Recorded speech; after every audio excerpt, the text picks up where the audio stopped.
রুমাইসা নাম শুনেছেন? রুমাইসা নাম শোনা নাই? সে বুখারীর হাদিস। আল্লাহ নবী যখন মেরাজে গিয়েছিলেন, জান্নাতের সামনে দেখছে একটা মেয়ে হেঁটে হেঁটে ঘুরে বেড়াচ্ছে। জান্নাতে ঘুরে বেড়াচ্ছে একটা নারী। আমরা হুজুরদের মুখে তো অনেক শুনেছি, নবী যখন মেরাজে গেলেন দেখলেন জাহান্নামে শুধু নারী আর নারী, জাহান্নামে নারী দিয়ে পূর্ণ। জি হাদিস শুনেছি। কিন্তু আল্লাহ নবী যখন জান্নাতের সামনে দিয়ে হেঁটে যাচ্ছেন, যে জান্নাতে একটা নারী, একটা মেয়ে মানুষ ঘুরে বেড়াচ্ছে, আল্লাহ নবী ভালো করে তাকিয়ে দেখছে এটা অন্য কেউ না, এটা হচ্ছে আনাস বিন মালিকের মা রুমাইসা। কি নাম? আনাস বিন মালিকের মা রুমাইসা। তার স্বামীর নাম হচ্ছে আবু তালহা। তার স্টোরি ঘটনা বুখারী মুসলিমে একাধিক জায়গাতে নকল করা হয়েছে। কি এমন আমল করেছে যে আগে থেকেই মৃত্যুবরণ করেনি, অথচ জান্নাতে ঘুরে বেড়াচ্ছে। মানে বুঝতে পারলেন না মনে হয় যে কত যে সৌভাগ্যবানীরা, যখন মারাই যায়নি, নবী মেরাজে গিয়ে দেখছে যে রুমাইসা ঘুরে বেড়াচ্ছে জান্নাতে। চিন্তা করতে পারছেন আমল কি? খুব বেশি আমল নাই মায়েরা, খুব বেশি আমল নাই।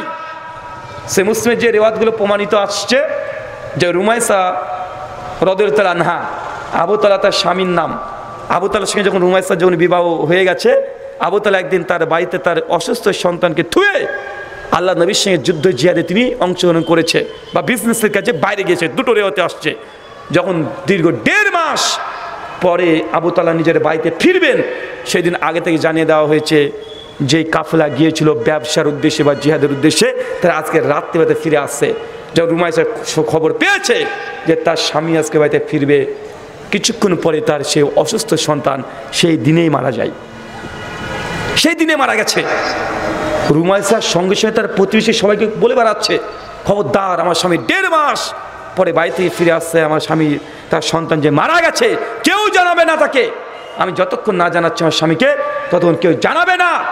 রুমাইসার সঙ্গে সঙ্গে নিজের সন্তানকে সুন্দর করে কাপড় দিয়ে মুড়িয়ে বিছানায় একটা কোণাতে তাকে সুন্দর করে শার্ট করে শুয়ে দিয়ে রেখে দিয়েছে। রাত্রি হয়েছে, আবু তালহা বাড়িতে ফিরছেন, তাকে অজুর পানি দিয়েছে, অজু করেছে, সালাত আদায় করেছে, তার সামনে সুন্দর সুন্দর খাবার রুমাইসা তৈরি করেছে, তারপরে সুন্দর করে নিজে সেজেছে।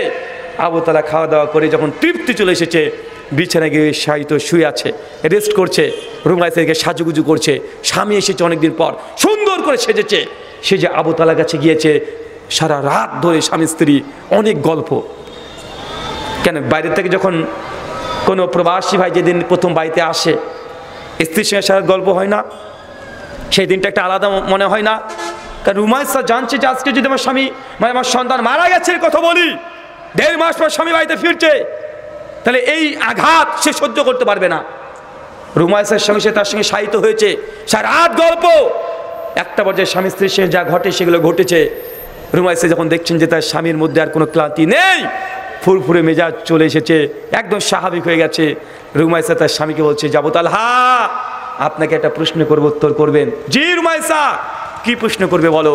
রুমাইসা বলছে, দেখেন, আল্লাহ মানে কোনো ব্যক্তি যদি কাউকে কোনো আমানত রেখে যায়, পরবর্তী সময় যদি সে আমানত যদি ফেরত চায়, তাহলে আমানত কি ফেরত দেওয়া উচিত আমাদের? আবু তালহা বলছে, রুমাইসা, যেই সময় আমরা ইসলামে ছিলাম না, আমরা কত আমানতের খিয়ানত করেছি, কিন্তু ইসলাম আমানতের খিয়ানত করতে দেয় না। বরং তোমাকে যদি কেউ আমানত রেখে যায়, যখনই চাইবে তাকে সঙ্গে সঙ্গে ফেরত দিবে। রুমাইসার সঙ্গে সঙ্গে চট করে বলছে, আবু তালহা, আপনি সবর করেন, আপনি ধৈর্য ধারণ করেন। আমাদের যে সন্তান ছিল, আপনার যে সন্তান আজকে সকালবেলায় মৃত্যুবরণ করেছে, আল্লাহর জিম্মাতে চলে গেছে। আল্লাহ আমাদের যে আমানত দিয়েছিল, সে আমানত আল্লাহ তার কাছে নিয়ে নিয়েছে। সন্তান তো আল্লাহর, আল্লাহ তার নিজের জিম্মায় নিয়ে নিয়েছে। আপনি সবর ধৈর্য ধারণ করেন। আবু তালহা চট করে বিছানা থেকে লাফ দিয়ে উঠে বলে, কি বলছো তুমি? আমার সন্তান মারা গেছে মানে তুই এতক্ষণ বলো নাই? সঙ্গে সঙ্গে আবু তালহা ছুটে গিয়ে সন্তানের কাছে গিয়ে তিনি সন্তানকে দেখছে সত্যি মারা গেছে, একদম চাদর দিয়ে ঢাকা আছে। যখনই ফজরের আজান হচ্ছে, তিনি ছুটে চলে গেছেন রাসূলুল্লাহর কাছে, ইয়া রাসূলুল্লাহ, আজকে আমার স্ত্রীর সঙ্গে এই ঘটনা ঘটেছে, রুমাইসা এই ঘটনায় কাণ্ড আমার সঙ্গে করেছে, আমি এখন কি করতে পারি আপনি বলেন। আল্লাহ নবী বলছেন, আবু তালহা, তোমাদের এই রাতকে আল্লাহ এমন ভাবে আসমানে কবুল করে নিয়েছে, এত খুশি হয়ে গেছে আল্লাহ, তোমার এই রাতটাকে আল্লাহ কবুল করে নিয়েছে। আল্লাহ নবী শুধু এই কথাটুকু বলেছেন। ইমাম হাজার আসকালানী ফাতুল বারীর মধ্যে আরো সনদ নিয়ে এসে হাদিস নিয়ে আসছে যে এরপরে রুমাইসার গর্ভে যে সন্তান হয়েছিল, সেই দিনের বাসরে ওই সন্তান পর পর 7খানা, কে বলছে 3 জন কোরআনের হাফেজ হয়েছে। শ্রেষ্ঠ আলেমে দ্বীন। মায়েদেরকে বলি, চিন্তা করেছেন রুমায়সার দূরদর্শিতা, স্বামী যেন একটু কষ্ট না পায়, নিজের কলিজার টুকরা সন্তান মারা গেছে, তিনি পজিশন দেখছে যে না কষ্ট করে আসছে, এখন যদি প্রথমে স্বামীকে বলে দিই যে আমার সন্তান মারা গেছে, তার রাগ হয়ে যেতে পারে, সে হৃদয় থেকে রক্তক্ষরণ হতে পারে, তাকে মেজাজটাকে শান্ত করে ফুরফুরে মেজাজ করে তারপরে। অনেকে আপনারা আছেন জানেন, যখন আপনি বিদেশ থেকে আসছেন, স্ত্রী আছে, স্ত্রীর প্রতি টান একটা আলাদা আছে না নাই, কথা বলেন? আছে। কিন্তু প্রথমে যদি মৃত্যুর সংবাদ শুনে নাই, স্ত্রীর কাছে যাওয়া তার দ্বারা সম্ভব হবে না। রুমায়সা অনেক চিন্তা করে, এই হাদিসের ফাওয়াইদ ইমাম জাসকালী ফাতুল বারীর মধ্যে অনেক আলোচনা করেছে।